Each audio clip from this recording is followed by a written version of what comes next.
Sing. 24/7 podcast. Bring happiness into your It's okay to mix day. in class. Practice. Cabin. Hello, welcome to 24/7 podcast. Bring happiness into your day. So, I'm your host today. I'm Rachael, Christin, Nugraheni. You can call me 𝐬𝐻. So, today we're going to discuss about the common problem as the students of 𝐸𝐿ESP Sanata Dharma. As an 𝐸𝐿ESP student, we often faced a moment where we have to speak in front of people, right? So, but the problem is most of us are unconfident to speak English in front of people. So, today we would like to answer your questions about how to boost your confidence while you speak in English. So, here we already invited a guest. He's also an 𝐸𝐿ESP student in Sanata Dharma. So, here he is, Kevin. Hi, Kevin. Applause, guys. Hi, 𝐬𝐻. Thank you for inviting me here. So let me introduce myself first. So my name is Kevin Bodhidharma, and I'm a student at Sanata Dharma University. I am right now at the 3rd semester. Right. Okay. How do you do, Kevin? I'm great. Everything's been fine. Everything is absolutely great. And how about you? I'm great as well as you are. So today we're going to discuss about how to boost our confidence while speaking in English. As you can see, the most problem in our class is the lack of confidence while speaking in English in front of people, actually. Yes. And so, Kev, in your opinion, what's the common problem you faced or you think many people faced while speaking English? Except, what is that? The lack of confidence. Okay, so the most common problem is actually a lot. There's a couple of confidence, but I can point out 4 of it. So the first one is being under pressure, right? So we all have been being under pressure before, especially for when we're speaking in front of people and everyone's looking at us, okay? There's going to be a high pressure situation. And because of this high pressure situation, we will feel anxious and nervous, okay? So when we feel anxious, it's the same as like when we try to do something, but our brain is somewhere else, okay? So when we try, for example, when we try to say some words and we're feeling anxious, so our brain might think of something else or how to face our anxious, but our mind or our body is trying to speak. So it doesn't correlate with each other. So it will stop. So it's like you're trying to do something when something else is happening. And then the second one is worrying of failure, okay? Everyone is scared of being failed or being judged or something else. So when you try to speak in English and you have this consciousness or when you worry of failure, then it's going to stop you from saying it. For example, when you try to say something using like a wide vocabulary, but you fail of mispronouncing the word or using the wrong vocabulary, this will stop you from using the word. So you will just talk normally, or you can say talk like we use like only a certain vocabulary, okay? Right. And then the third one is a fear of making mistakes and fear of being judged. Okay, so everyone in here is going to have this fear, okay? No one's not going to have it, especially when you speak in English, because we are in this English environment situation and not everyone can speak English in here. So when we speak in English, everyone's gonna look at us and they're going to see us and they're going to judge, okay? And we're going to have this fear of being judged and fear of making mistakes. And it's normal. It's actually normal, but if we think about it too much, this is gonna hinder us from able to speak in English. And then the last one is very common. This is the most common problem that we all face is the lack of knowledge. What I'm saying about knowledge is more about the experience and the vocabulary. Okay, it's not about how smart you are or the intelligence. No, it's more about the experience that you have when you speak in English and the vocabulary that you know. Okay, so when you lack of knowledge, then you're going to say the word mixing it. You're going to mix the word with bahasa. Okay, so you won't be able to speak fluently and you won't be able to use majority of the vocabulary, and because of that you will stutter a lot. And for me, it's actually the stutter. When you talk and you stutter a lot or you just went silent, it's normal. It's really really normal. So these four common problem is what we right now as an Sanata Dharma University student ELESP having habits in common. Right. We sometimes already have our ideas or opinions in our minds, but we can't say it or express it in front of people because the lack of vocabulary, right? Yes, correct. I also have the experience, guys, about some points that Kevin has said. Well, I'm speaking in English in front of people, especially in a class, in front of my friends and lecturers. To be honest, I'm being pressured. It's like I have too much expectation in my mind, so I can say that It's I'm burdening afraid. you. Yeah, it Right. it bothered me, and what's the word? I'm scared to make a mistakes in front of people. So I think I thought that if I make a mistake, I became a failure, Yes. and everything's ruined, and that's why you have not to be fear of making a mistakes, because if you make a mistakes, it doesn't indicate you to be a failure, but it helps you. It will help you to to learn about the language, right? Okay. Next,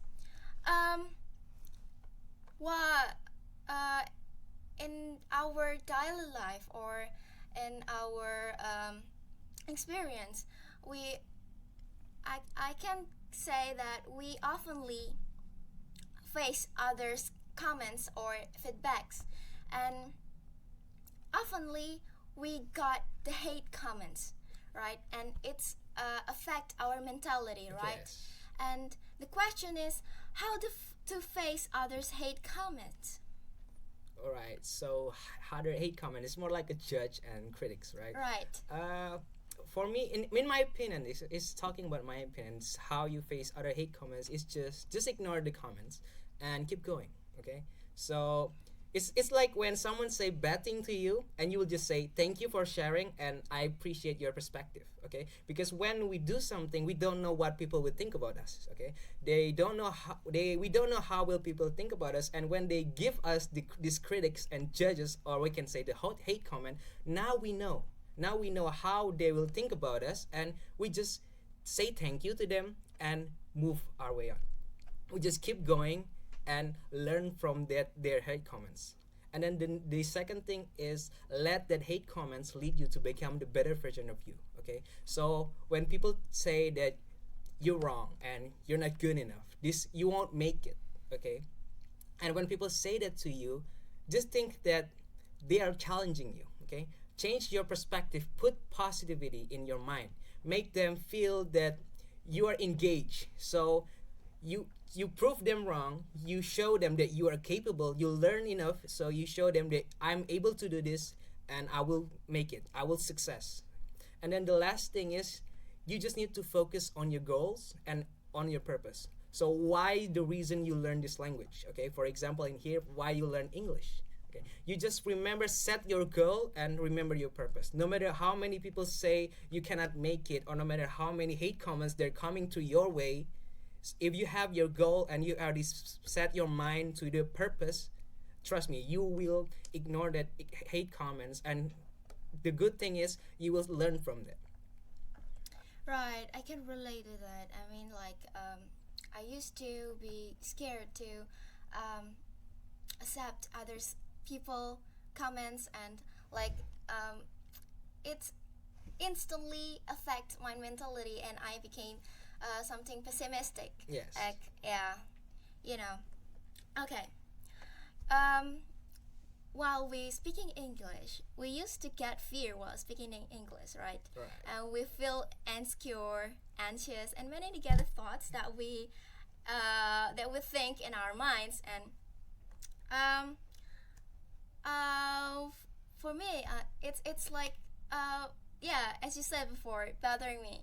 It's bothering me, and maybe I wanna hear from you about the how to reduce our fear while speaking in English? And is there any tips from you to improve English skill, especially in speaking? All right, good question. But I guess before I say how to face your fear, I'm going to explain why is it hard for us to speak in English. Right. Okay. So the reason it's hard for us to speak in English is because English is not our first language. Okay? Right. For some of us, English might be the third or even the fourth language that we learn, because the first language that we learn from we were born is actually Bahasa Indonesia. And then the second language that we learn is actually, for example, for you is Japanese, but for me is Chinese. But I'm not able to speak in that language. Okay? I'm not good at it. I cannot say any word from it. But I can hear what they say. I can understand it. And because of this reason, because English is not our first language, it's not our mother tongue. Okay? So when we learn and when we talk in English, we cannot say it fluently or as good as they are, because we have this different way of speaking. Okay? For example, there's a consonant in English where you pronounce it ch and t. But in Indonesia, we just use the alphabet A, B, C, D, E. Okay, it's complicated for them. And then the other reason is English is far more complicated than we think. Okay, so many people think that English is a normal language. It's easy for you guys maybe to learn, but English is actually really hard. And the reason why people think English is easy is because it's globally known. It's universally known. Everyone know a language, English. They can speak it, but the basic way. Okay. For example, let me give you an example. For example, the word for. Okay, number 4. Yes. It's spelled FOUR, for. But how about you pronounce the word hour? Our. Hour is an hour, but the word is HOUR. But Right. why don't you say it like for? Hour. Why you say it? Why we pronounce it hour but not hour? Why is it different? I don't know. We don't know. That's the reason why English is complicated. Right. No one knows why it's different. Many people can say there's a phonetic to it, but before there's phonetic, how you pronounce it, how you decide it's like that. Okay, it's the same as when other people learn Bahasa Indonesia. We have this word N and G. For them it's complicated, but for us it's easy because we are used to it. Okay, so the reason why it's hard for us to speak in English and why it's hard for them to learn Indonesia, because we already used of saying Indonesian, and the same as them, they already used to talk in English. And because of they already used to it from when they were born, they know how to pronounce the word without even looking at the phonetics. But while for us, we need to look at the phonetics first, and then now we can know how to pronounce it. And once we get used to it, we can read it or pronounce the word without even looking at it. So that's why it's hard for us. And then to answer your question before, to how to reduce our fear while speaking in English, and is there any tips to improve it? Well, the first thing that we will do is we just need to be brave and confident with our own skill. Okay, English have a lot of accent. There's Australian accent, British accent, and American accent, and it's hard for us to decide which accent we are going to choose. And maybe if we talk, for example, if I talk in British accent, hello mate, people's going to laugh at me, right? Hey, mate. Hey mate, yeah. People's going to laugh at me. It's like your accent is weird, especially you're Indonesian and you cannot say that word. Okay, so it doesn't matter what people say before. Like I said before, it doesn't matter what people said. No matter how funny you talk, no matter every time you talk they laugh. No matter every time you talk you stutter, or no matter how many times you try to say the word and you fail, just be brave and be confident with your own skill. Don't be afraid to make a mistake. And then the second thing to reduce our fear is actually the most common thing is don't fear a moment of silence. Okay, this is a very key problem. Okay, because whenever we talk, there's going to be a fear of moment of silence. Okay, for example, like this. Yeah. I've stopped saying a word, but it doesn't mean I'm fear. I didn't scare about this. But the reason why we scare of a moment of silence is because when we are silent, in our mind it's like, okay, for example, 1 second has passed, but in our mind it feels like 1 minute has passed. And the more we keep quiet, the more we silent, the more we think about what we're going to say, it feels like forever for us. Okay, so that's why the key is the audience actually doesn't mind if we stop saying something. I do mind. Yeah, the audience doesn't mind if no matter how long we stop saying word. Okay, for example, if I stop saying like this, 2 seconds, the audience doesn't comment anything. They won't. They will say that, oh, he stopped, and then, okay, there's a moment of relief for them, because if we talk and nobody, we just keep talking, it's just gonna burn them out. So just give the audience a moment of silence. Okay, so you don't fear the moment of silence, but use the moment of silence to be your advantage. Okay, you can use that moment of silence for a quick break. So you take a relief, you take a deep breath, or you can use it to make a comedy. Okay, for example, back then when I was promoting something, I used this moment of silence for me to think. Okay, so I make a joke. For example, I say badminton. So in my mind, I was thinking about what to say, but for them, I was making a joke with my face. So I just use a flat face, and they think I was making a joke. But actually, I was thinking about how I want to say about and what the material I was going to present. Okay, so that's actually the key process of how we face our fear. And then the tips. Okay, I have a couple tips, and I'm going to say a couple of it. So from the very basic one is try to guess the meaning of a word. So what I'm saying here is when you're watching a movie, okay, there's a subtitle to the movie, and when you listen to the music, you're going to find a new vocabulary. Okay, so when you find a new vocabulary, just try to guess the meaning of the word. You don't need to be correct. You don't need to be precise with it.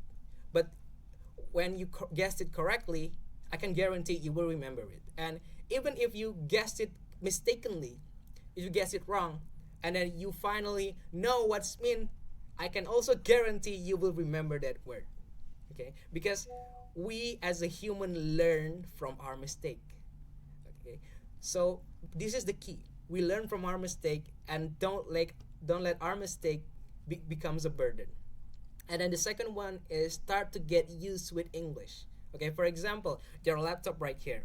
Do you use it in Bahasa or in English? I already use it in English. Okay, great. So when you're watching movie, for example, K-drama or listening to music, do you listen to English music and you watch it using English subtitle? I'm watching it with English subtitle. Okay, great. So that's what I mean by start to get used with English. So add English to your daily life. Okay, so as a student right now, we're learning English, so we need to add English in our daily life. For example, just you looking at the phone and you will see there's a lot of things in Bahasa, Right. and so you just need to change the language into an English. And once you change it to English and you start to get used to it and you see it every single day, so unconsciously you learn English without you noticing. Yeah. That's the key. And then the other thing is find a positive environment that will support you. So in Sanata Dharma University, especially in ELESP, we have a positive environment. It's just us that aren't willing to change. Okay. For example, in listening and speaking class, okay, our lecturer is already engaged us to speak in English every single day, but we respond in a mixed language. Okay, we respond sometime in English and sometime in Bahasa. So let's try to respond to him in English, fully English. I don't care if you fail, I don't care if you stutter, and I don't care if you make a bad grammar. Okay, it doesn't matter. What matter is you practice and you try. That's the matter thing. And then the last one is practice continuously. Okay, just like what Miss Tri always said to us, you just need to practice, and practice. She always said it a lot of times, right? But it's true.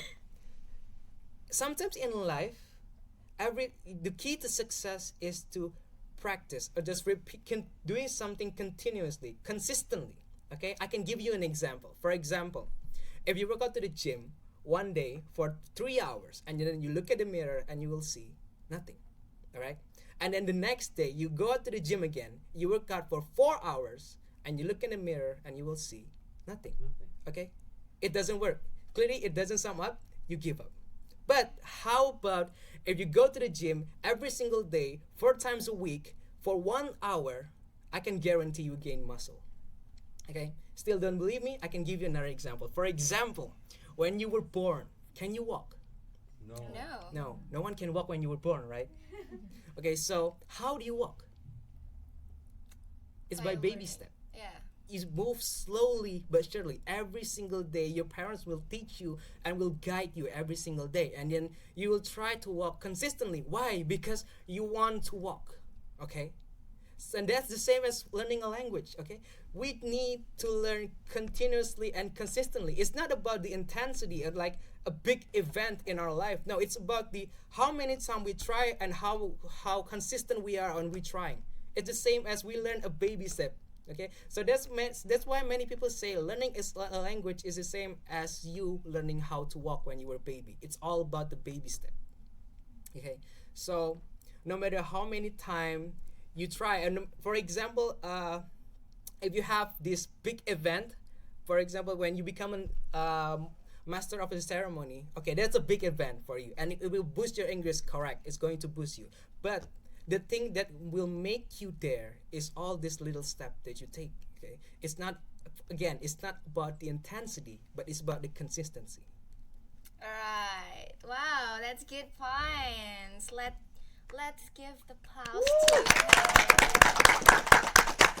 just the point is just be brave to speak in English. Like this is actually this podcast is actually a challenging for me, right? Like I try my best to speak in English, and yeah, I'm proud of myself. Yeah, you should. You should be proud of yourself. Yeah, just brave to speak in English, and just try it, right? Yeah, just try. And if you feel unsatisfied with your own speech, or like it doesn't satisfy you, you can just start it over, and the process, not the mistakes, right? Yeah. The process, and the point is don't stop to learn. Don't stop to learn, and remember, we have to practice, and Practice. right? Yeah, the process. The important things is the process, not the result, right? Correct. The important things is the effort The effort that you to give. learn. Yeah. So, while we speak in English, when is the right time, and where do we have to speak in English? I mean, do we have to speak in English all the time, or when we are alone or with friends, or in public, or where the good environment, and we should have to help us improve our English? I mean, where the right place to improve our English? All right, good question. So first, I'm going to answer the when. Okay, so I assume when you say the word when, is about how old are you, and when this is the perfect age for you to learn a language, right? Okay, so it actually doesn't matter. It doesn't matter. Age, when you learn a language, age is just a number. Okay, maybe Right. you heard this word of age is just a number in a relationship. Okay, Right. that's bullshit. Actually. Okay, I'm sorry. Okay, but in language, age is literally just a number, because it doesn't matter how old you are or how young you are. You are allowed, and you're have the privilege to learn. Okay, you can learn no matter how old you are. For example, if you're 30 or you're 40, but you want to learn a language, just go with it. It doesn't matter. And maybe when you're still 5-year-old and your parents teach you English, it doesn't matter. Just go with it. Okay, I can give you a real example. For example, Deddy Kobuzer's son, I forget his name. I'm sorry, but Oh, Aska. Okay, so Aska can speak English fluently. Okay, Yeah. why? Because ever since he was a kid, he was taught English. I don't know by his parent or maybe someone else, but he was taught English ever since he was a kid, and now he's fluent talking English. All right, Right. and other artists, for example, Agnes Monica. Okay, at first he cannot speak English. I can guarantee you that he first can, but now he speak English fluently, and all of her song is written in English, right? So it's just a matter of, are you willing to spend your time and your knowledge to learn that language? And then where do we need to speak in English? Okay, so this is actually quite challenging, and especially us in here where our environment prefer to talk in Indonesia. But I just say I'm gonna give you the answer as when you're alone.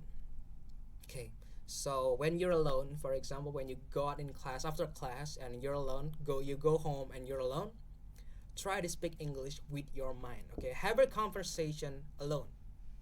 And then how? The question is how you did it. Okay, so let's start by the most basic one, listening to music.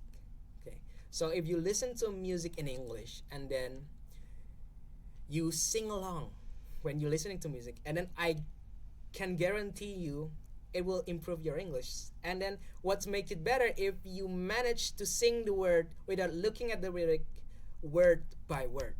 Okay, you manage to sing it correctly word by word.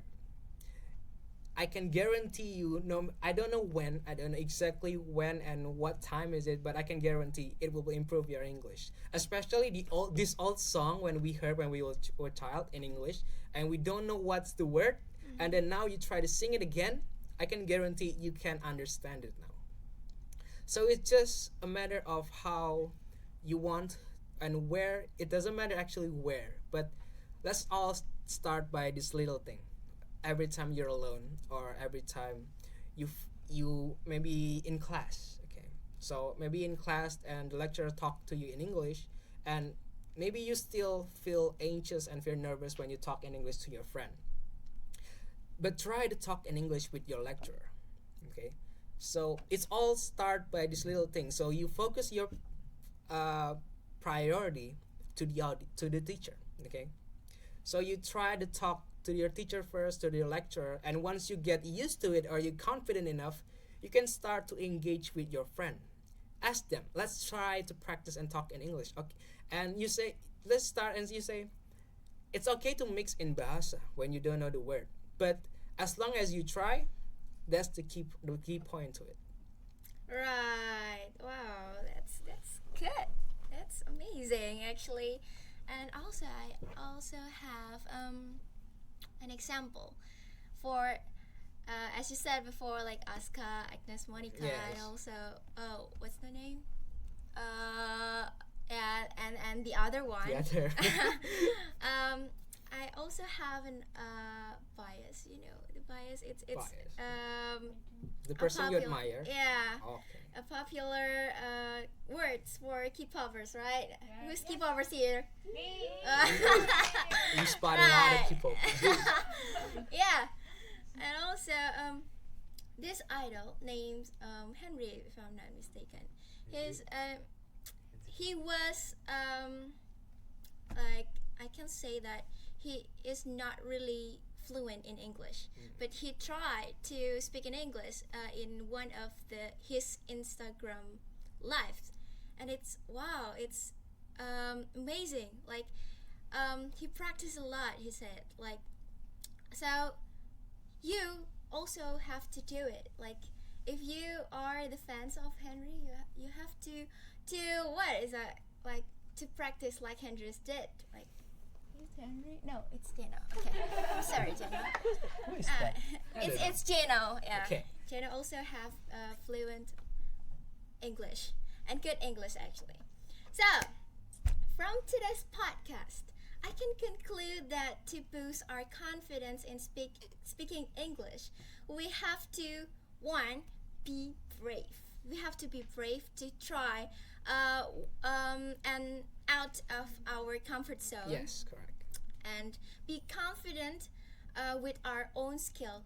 And before this podcast, actually, I'm feeling like nervous and anxious and unconfident, and like I can make sure myself, like I cannot do it.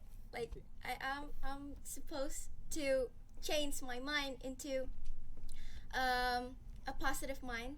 Like, I can do it. I can do it. I can do it. Yes. Just do like that. And Next is start to get used to speaking English. Change the habit from talking in Indonesian to talk in English, little by little. Like for example, when you are do the discuss for the project with your friends, you can just use English to talk with your friends and discuss with your friends instead of using bahasa, right? Also, we have to find a positive environment. I believe in ELESP. This is a good environment for us to improve our English because the culture is not to judge others' skills, English skills, I mean, and the culture is to support others to speak in English. I mean, to improve their skills, to speak, to write, to everything in English, right? And the last thing that you have to remember is practice a lot. Practice, Practice, and practice. Okay, that's the end of our talk today. I want to say thank you to Kevin for coming and sharing some tips for us. Thank you for inviting me. I feel very honored and very pleased. Okay, thank you. Also, big thanks to all the crew for helping us setting the podcast to class. And I hope you guys, what was that? I hope you guys be confident after watching this. And also, big thanks for you for watching this video from the beginning until the end. And I hope you like it. I am Rachael Christin Nugraheni as your host. This is 24/7 podcast. Bring happiness into your day. Bye bye.